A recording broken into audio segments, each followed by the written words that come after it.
Bueno, muy buenas tardes a todos. Muchas gracias por aceptar esta invitación y asistir a esta actividad.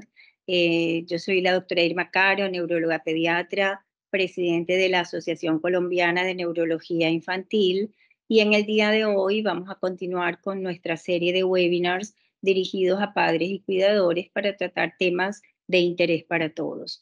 En el día de hoy vamos a presentar Conociendo la epilepsia, consejos para padres y cuidadores, que va a estar a cargo del doctor Milton David Herrera. El doctor Herrera es médico cirujano de la Universidad Nacional de Colombia, neuropediatra de la Universidad Militar Nueva Granada y epileptólogo del Hospital Ruber Internacional de Colombia. Entonces, sin más, invito al doctor. Ustedes al final pueden hacer todas las preguntas en relación a este tema que es muy relevante para todos. Cualquier inquietud, cualquier duda que de pronto el doctor no toque durante su conferencia o que les queden inquietudes, pueden al final o pueden irlas escribiendo en el chat, ¿sí? Entonces, adelante Milton, bienvenido. Buenas tardes a todos, muchas gracias pues por estar aquí con nosotros. Esta es una muy buena oportunidad para poder hablar con ustedes y pues poder ayudarnos y conocer todas sus dudas, lo que quieran que hablemos y poderles compartir algunas de nuestros conocimientos y actividades. Entonces, obviamente, para poder hablar y conocer un poco más sobre qué es la epilepsia, hay que conocerla un poco también desde sus bases. De pronto no vamos a ir tan profundo, pero sí conocer un poco más. Bueno, pues bien, el cerebro es una conexión de redes neuronales interminables. Hay muchísimas, hay millones de ellas, tanto que conexiones eléctricas como químicas y también hormonales. Sin embargo, cuando se genera una actividad eléctrica o una comunicación anómala, de la cual pues es excesiva o sincrónica, puede haber una alteración en la función neuronal, ¿sí? Al encontrarse esta alteración de la función neuronal, se pueden haber cambios tanto en la percepción, en las sensaciones, en el estado de conciencia, incluso presentar movimientos que no son normales, que uno no puede controlar, o pues cambios en la sensación, pueden sentir cosas diferentes, ¿sí? Y pues por eso se puede determinar en caídas, pérdidas de conciencia, que habíamos hablado, o episodios de que quedan con mirada fija y que no responden al llamado, porque pues pierden completamente su relación con el entorno, ¿sí? ¿Esto qué quiere decir? Que no todas las crisis epilépticas son iguales, ¿sí? O sea, cada paciente que tiene un episodio va a ser completamente diferente al otro, ¿sí? Esto se debe a que va a depender mucho de las zonas que se vean afectadas, ¿sí? Entonces, pues yo puedo tener una zona epileptogénica en la región frontal y voy a tener unas manifestaciones dependiendo de la zona donde me encuentre. También pueden haber zonas que afecten la región motora, la región sensitiva, la región visual. Entonces, esto va a imponer qué tipo de crisis vamos a tener, ¿sí? Y esto lo que nos habla es que realmente pues podemos tener varios tipos de crisis, como este paciente que pareciera que tuviera una crisis de ausencia. Estas crisis son las que pierden la conciencia, se quedan mirando fijamente y no responden al llamado, ¿sí? O están otros un poco más intensos o más dramáticos, que son aquellos que se caen, que tienen los movimientos anormales, que son las crisis más usuales que podemos encontrar, ¿sí? Por eso es importante entender que las crisis epilépticas pueden ser de dos tipos, ¿sí? Que se encuentran las crisis focales, que vienen de una zona específica del cerebro y que esa determina las características clínicas que puede tener el paciente, ¿sí? Y pues bueno, en esta zona pues se puede propagar a otras regiones y por eso pueden tener un mix de síntomas, ¿sí? Por otro lado, tenemos las crisis que son generalizadas. ¿Qué quiere decir que las crisis generalizadas? Pues que está afectado a nivel global todo el cerebro, ¿sí? Pero bueno, entonces, aquí viene la duda. ¿Cualquier tipo de crisis o cualquier persona que tenga una convulsión, una crisis epiléptica, tiene epilepsia? No, realmente no, porque hay personas que tienen crisis con fiebre, o las crisis febriles que llamamos, o pacientes que tienen una infección cerebral. Ellos pues tienen una crisis epiléptica provocada secundaria a un evento estresor, o lo mismo puede pasar con un paciente que tiene un golpe, un trauma y pues tiene la convulsión, o pacientes con hipoglicemia, alteraciones metabólicas, ¿sí? En algunas otras enfermedades que pueden generar crisis epilépticas sin estar hablando de una epilepsia. Pero entonces, ¿cuándo podemos hablar de que alguien tiene epilepsia? ¿Sí? Pues a grandes rasgos, la epilepsia es el riesgo de volver a tener crisis epilépticas de forma repetida o a que hay un riesgo aumentado, ¿sí? Entonces tenemos varias formas de definir que un paciente tiene epilepsia. Entonces, un paciente que tiene una crisis epiléptica, pero que tiene un riesgo más alto del 60% de presentar una crisis en los próximos 10 años. Estos usualmente son pacientes que tienen lesiones estructurales, como malformaciones, como infartos cerebrales o lesiones por un trauma, entre otros. También aquellos pacientes que presentan 2 o más crisis, pero que la diferencia de tiempo entre cada una es mayor de 24 horas, ¿vale? O aquellos pacientes que tienen algún síndrome electroclínico, como las epilepsias de ausencias o la epilepsia mioclónica juvenil, entre muchos otros, ¿vale? Entonces aquí ya vemos en general, a grandes rasgos, lo que es un paciente con epilepsia. ¿Por qué es importante conocer de la epilepsia? Pues porque realmente todos los pacientes con epilepsia tienen riesgos, riesgos de quemaduras, riesgos de luxaciones, fracturas de algunos huesos de la columna, ¿sí? Golpes en la cabeza, la mordedura de lengua, ¿sí?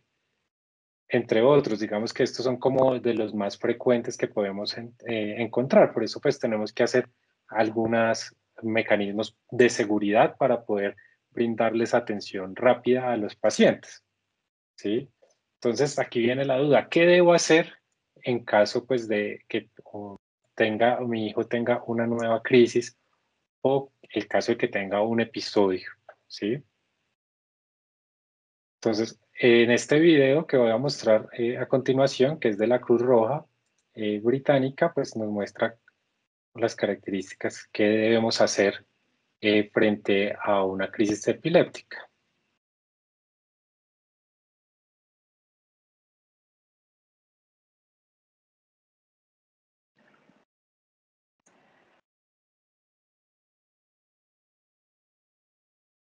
Entonces, lo primero que tenemos que hacer es estar cerca de él, acompañarlo, ¿sí?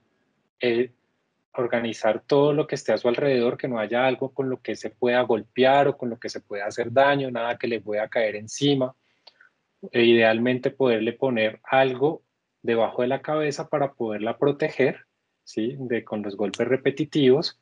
Hay que liberar toda la parte respiratoria, o sea, que darle espacio para que pueda respirar, revisarle el cuello, que no pronto no con la ropa no le puede estar apretando el cuello para que pueda respirar libremente. Una vez tengamos ya una seguridad alrededor, que no tenga algo con lo que se puede lastimar, que le pueda caer encima, lo ideal es ponerlo hacia un lado, ¿sí? Hay que ir tomando el tiempo porque dependiendo de la duración del episodio, es ideal asistir por urgencias, ¿sí? Entonces, a grandes rasgos, esto es un resumen que debemos hacer. Vamos a revisar siempre que podamos, revisemos el tiempo o la duración que tiene la crisis. ¿Listo? Hay que darle espacio y tiempo para que se recupere. Si es un niño o crees que no tiene suficiente capacidad de poder atender la situación, lo ideal es encontrar a un adulto o a una persona que nos pueda ayudar, ¿sí? Tratar de siempre acompañarlo y no dejarlo solo, proteger la cabeza y proteger pues la zona que haya a su alrededor, ¿vale? Importante, ¿qué no debemos hacer? No debemos apretarlo, o sea, el paciente se está moviendo, no debemos sujetarlo, hay que permitir que se mueva libremente porque al sostenerlo podemos aumentar el riesgo de lesiones. Es importante que no metamos absolutamente nada en la boca. El mito de que se va a tragar la lengua, eso realmente no existe. ¿Perfecto? Entonces, evitamos darle medicamentos, no darle agua, no meterle dedos, ni palos, ni medias, porque esto podría generar otras complicaciones en el paciente. Entonces, algo súper importante y que constantemente nos están preguntando en consulta es cuándo debería ir a urgencias cuando mi hijo tiene una crisis epiléptica. Pues bien, cuando la crisis haya generado una herida, ya sea porque se cayó, tuvo un golpe en la cabeza, listo, ahí debemos asistir por urgencias. Un paciente que esté en embarazo, siempre hay que consultar. Pacientes que tengan una enfermedad aguda, que se está con fiebre muy intensa o pues no está comiendo bien, vomitando mucho, idealmente y convulsiona, idealmente debemos asistir por urgencias porque hay que descartar que no estemos ante una descompensación metabólica.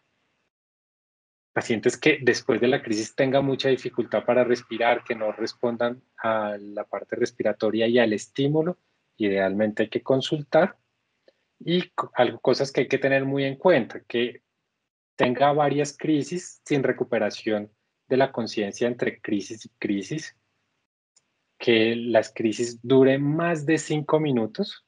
O sea, si una crisis está durando más de 5 minutos, es inmediatamente hay que llamar al 123 para que podamos tener o recibir apoyo inmediato. Y que si ven que después de la crisis no hay una recuperación adecuada después de los 30 minutos, es recomendable poder asistir. Entonces, esto es algo que para poder manejar la seguridad de mi hijo y poderle brindar la ayuda inmediata. Pero también siempre nos preguntamos, ¿cómo podría yo disminuir que mi hijo tenga crisis o que de pronto no sean tan frecuentes?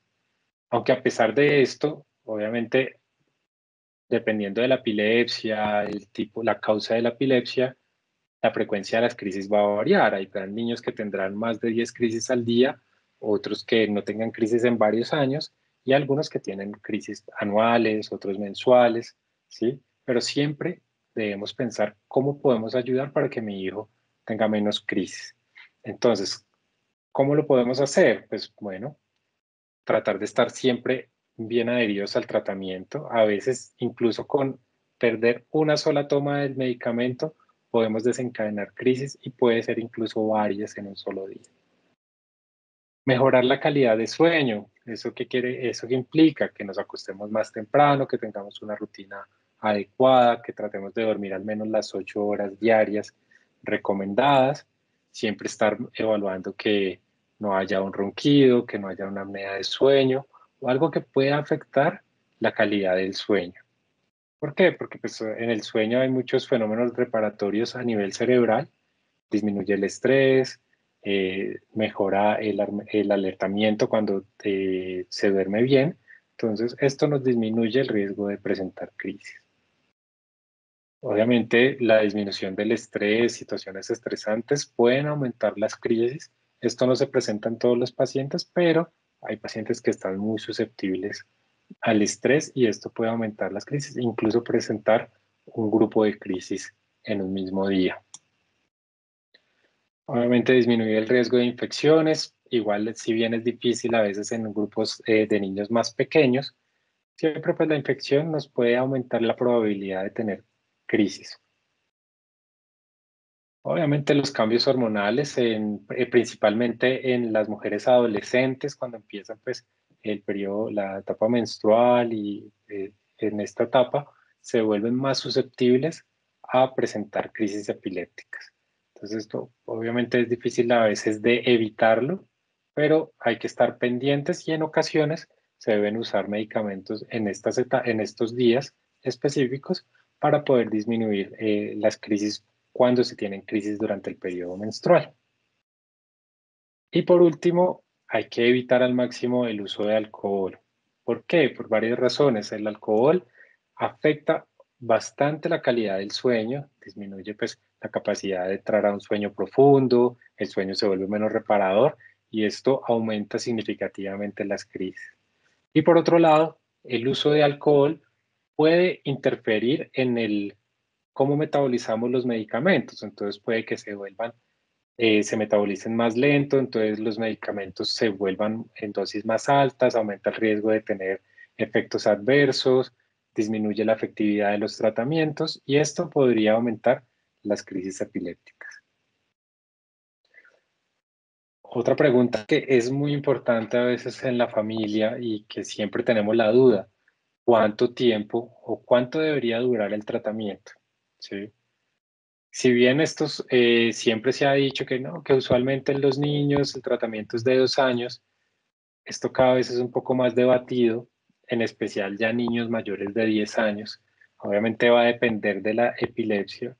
Digamos que hay algunas epilepsias que a depender del periodo de maduración cerebral y como pues, no sé, la epilepsia de ausencias, como por dar un ejemplo, que después de una etapa de la vida podemos disminuir el tratamiento e incluso retirarlo. Sin embargo, cada vez más sabemos que la epilepsia es una enfermedad crónica.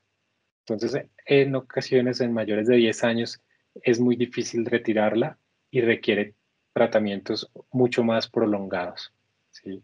Incluso 10, 15, 20 años y en ocasiones pueden ser tratamientos que sean de por vida. Una cosa supremamente importante en los pacientes con epilepsia es que pueden hacer deporte. Pues bien, la recomendación es que sí deben hacer deporte.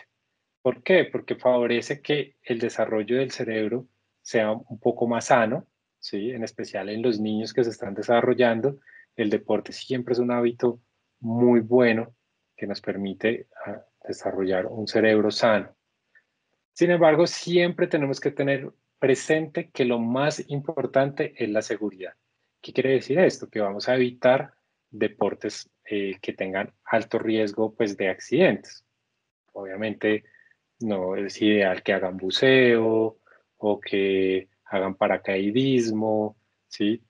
Escalar en roca, digamos que esas son cosas que tienen muy alto riesgo y que pues pueden ser eh, difícil en caso de que el paciente tenga una crisis poderlo ayudar en esas situaciones. Por lo demás, se recomienda realizar una actividad deportiva de cualquier tipo. Obviamente, algunas excepciones, por ejemplo, la natación, siempre debemos estar con alguien que nos apoye, un salvavidas cerca, que siempre esté pendiente. Y es importante de pronto que si estamos en una piscina donde haya solamente un salvavidas, recomendarle como, oye, mira, sí necesito que estés muy pendiente de mí, por si cualquier cosa. Y obviamente cuando estemos en el gimnasio levantando pesas pues, grandes, pues siempre tratar de tener a alguien que nos ayude en caso de que de pronto tengamos un episodio y podamos lastimarnos con las pesas. Algo que también es de suma importancia y que cada vez debemos hablarlo más con nuestros pacientes, poderles comunicar, resolver las dudas, es, es algo que se llama el SUDEP. ¿Qué es el SUDEP? Es la muerte súbita asociada a la epilepsia, ¿sí? Un ejemplo muy importante que es el más grande que nos ha dado los últimos 3 4 años fue el de Cameron Boyce. Cameron Boyce era uno de estos niños Disney que trabajan durante toda su infancia en Disney, pues una figura pública muy grande que hace 3 años falleció por una muerte súbita asociada a la epilepsia, ¿vale? Esto quiere decir que puede ocurrir en cualquier persona. Bueno, Y pues esto se presenta, uno de cada 1000 personas con epilepsia puede presentar un SUDEP, ¿sí? Y que además se presenta tanto en niños como en adultos. Sin embargo, la frecuencia de presentarse en niños es menor que en adultos, hay menor riesgo, pero pues esto hay que tenerlo siempre presente. Obviamente, el riesgo de SUDEP va a cambiar dependiendo del tipo de epilepsia que tenga el paciente, la frecuencia de las crisis, qué tan fácil o tan difícil sea controlarlos, la adherencia al tratamiento, ¿sí? Entonces, por eso es súper importante. Y siempre es bueno preguntarlo a nuestro médico o a nuestro neuropediatra o epileptólogo sobre el SUDEP, cómo podemos reducir los riesgos y qué más podemos hacer, ¿sí? Y pues cerca del 50% de las crisis relacionadas a la epilepsia están o tienen que ver con el SUDEP. Desafortunadamente, a pesar de que se han hecho muchos estudios, aún no hay una causa clara de que pueda ser la causa del SUDEP. Todavía sigue siendo una causa desconocida. Para finalizar y para concluir, es importante que cuando nuestro hijo tiene una crisis, a pesar de que puede ser eh, muy dramático, muy angustiante para nosotros, es importante que hay que mantener la calma, ¿sí? Siempre estar pendiente de poder asegurar el entorno y el lugar, ¿sí? Para así poder evitar que nuestro hijo tenga alguna lesión, se les caiga algo encima, se golpee la cabeza. Entonces, como siempre, perdón, siempre guardar la calma, ¿sí? Esto va a ser importante para poder ver bien todo lo que está a nuestro alrededor y poder asegurar pues todo el lugar y poder ayudar para que nuestro hijo no tenga alguna lesión, no se golpee con algo, ¿sí? Ayuda a que eviten las lesiones, que es súper importante en estos casos. Y pues siempre si es necesario hay que pedir ayuda, ¿vale? No nos quedemos con esa responsabilidad solos, muchas veces es necesario solicitar ayuda y de caso de persistir, de que mantenga, que el paciente no responda a las crisis y persista con los eventos, siempre es importante poder consultar con un experto. Entonces, siempre hablarlo con su neurólogo, con su pediatra, con su epileptólogo, para poder siempre ofrecer lo mejor a nuestro hijo. Muchas gracias. No sé si tengan alguna pregunta, duda.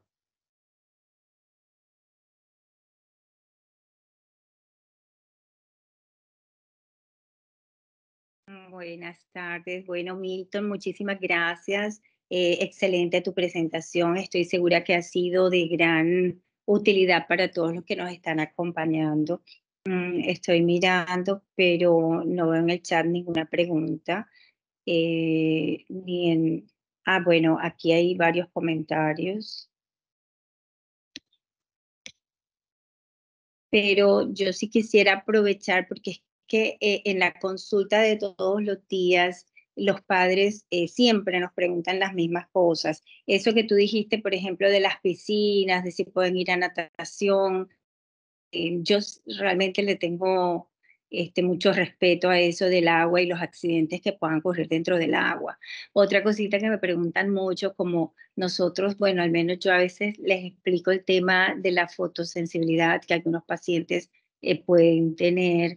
Ellos siempre me preguntan, bueno, ¿y entonces puede ir al cine? ¿Tú qué le dirías a esos papás que le preguntan a uno, ¿lo puedo llevar al cine? ¿Qué pasa con los videojuegos? ¿Qué le dirías tú respecto a eso?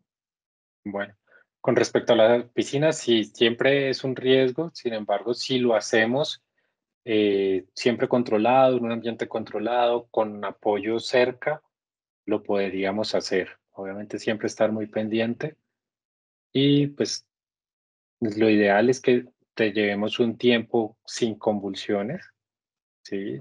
Que ojalá algún par de meses, unos 3 a 6 meses sin crisis para poder tener mayor tranquilidad de que de pronto no tenga una crisis estando dentro del agua. Pero sí, siempre es algo que hay que tener con mucho respeto y mucha responsabilidad y siempre tener el apoyo y el acompañamiento de alguien. Con respecto a la fotosensibilidad, sí, es algo que da muchas dudas, ¿no? En especial los adolescentes o ya los adultos jóvenes que empiezan pues también, no solamente el cine, ¿no? También las discotecas y demás. Realmente, casi siempre en nuestros estudios, cuando hacemos los estudios de electroencefalografía, realizamos el estímulo de fotolumínico y en estas situaciones, pues en caso de que haya una respuesta anormal a la luz, siempre recomendarle tener mucho cuidado para la estimulación lumínica, ¿sí? Pero pues esto no lo presentan todos los pacientes. Entonces, siempre que se haga un estudio electroencefalográfico, es importante evaluar lo de las luces. Con respecto a los videojuegos, si Ay, bien, bueno, muchas gracias. y con respecto a los videojuegos, si bien sí es algo que actualmente es muy difícil de controlar a veces con los niños porque quieren estar todo el tiempo con su celular o con, pues, con su Play o el Xbox, lo recomendable es siempre mantener una distancia eh, considerable, al menos más de 2, 3 metros, ¿sí? Siempre con las luces encendidas.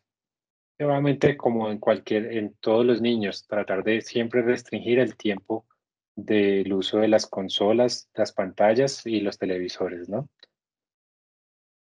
Con respecto al cine, yo realmente he visto muy pocas situaciones donde tengan las crisis, pero sí hay que tener, siempre ver las películas, hablan o dan recomendaciones en caso de que se utilicen muchas luces y que puedan generar los eventos. Entonces, siempre revisar las características y las recomendaciones de las películas para ver qué tipo de luces se van a utilizar, si pueden o si ha visto casos donde pudiera generar los episodios, los eventos. Gracias. Bueno, otra cosita que me viene a la cabeza y es, yo te explico porque son las cosas que muy frecuentemente pues recibo de mis pacientes y en los adolescentes especialmente, viste que a partir de los 16 años ya muchos empiezan a manejar, ya están en la clase de enseñanza de esto de la conducción. Yo también soy un poquito temerosa de eso. Yo veo que algunos neurólogos de adultos, inclusive cuando están muy controlados, les permiten. ¿Tú cómo manejas eso con los adolescentes? Bueno, en adolescentes, esta es una pregunta, bueno, primero que todo es una pregunta muy importante porque cada vez pueden empezar a conducir un poco más y tienen más acceso a un vehículo, ¿cierto? Entonces, es algo que le preocupa mucho a los padres, más que todo por la seguridad del paciente, ¿sí? Y del niño. Entonces, lo que es recomendado es que si el paciente tiene una crisis grande, una crisis tónico-clónica generalizada, debe estar sin manejar por al menos un año, ¿sí? Entonces, Bien. sí, al menos un año libre de crisis para poder retomar los periodos de conducción. Aquí en Colombia, pues la ley exige el año de libertad de crisis y pues normalmente esto se controla bastante bien y se utiliza, pues se rige bastante bien aquí en Colombia. En ocasiones para crisis más sutiles como crisis de ausencia o crisis más pequeñas, cortas, sugieren hasta 6 meses, pero la recomendación en general son al menos un año sin crisis para poder manejar tranquilamente. Bueno, muchas gracias. Bueno, yo sí quisiera, además de todo lo que el doctor ha dicho aquí, él nos ha dicho una charla, un resumen de todo lo que es la epilepsia, las posibilidades, quienes pueden tener, y yo creo que de todo rescataría que una vez que tengan un diagnóstico de una crisis epiléptica, pues seamos bien juiciosos con la adherencia al tratamiento, ¿cierto? Además que para hacer estos diagnósticos sería muy bueno que sean hechos por un neuropediatra y que tengamos la certeza que el episodio que se está manejando realmente es una crisis y no otro evento que no sea una epilepsia, que muchas veces nos llegan inclusive ya medicados y es muy difícil retirar medicamento y que de pronto las familias comprendan que no se trata de una epilepsia. Entonces, yo creo que desde el inicio la persona indicada pues sería el neuropediatra, ¿cierto? Y que acojamos todas estas recomendaciones que el doctor nos acaba de hacer, no solamente tomar juiciosamente los medicamentos, sino evitar todos estos detonantes de crisis, ¿sí? Y bueno, que no hay una camisa de fuerza ni prohibiciones estrictas, sino que podemos, si somos juiciosos y nos logramos controlar con los medicamentos, pues podemos llevar una vida normal con algunos cuidados, ¿cierto? Entonces, De acuerdo. yo creo que bueno, ha sido muy valioso. Muchas gracias, Milton, por esta charla tan eh, ilustrativa, muy práctica. Y yo creo que, bueno, por ahora no veo preguntas del público.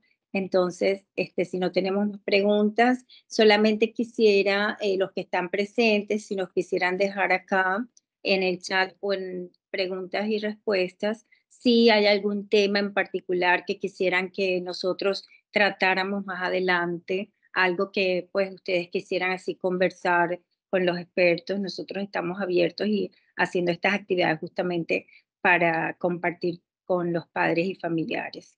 Entonces, no siendo más, me despido, les deseo una excelente noche y nuevamente les agradezco por habernos acompañado. Milton, mil gracias por tu participación tan excelente. No, muchísimas gracias a ustedes por la invitación y esto ha sido pues un placer para mí. Espero que cada vez esto nos ayude a tener más dudas y poderlos ayudar cada vez más. Bueno, muchas gracias. Muchas gracias. Hasta Hasta luego. Buenas luego. noches.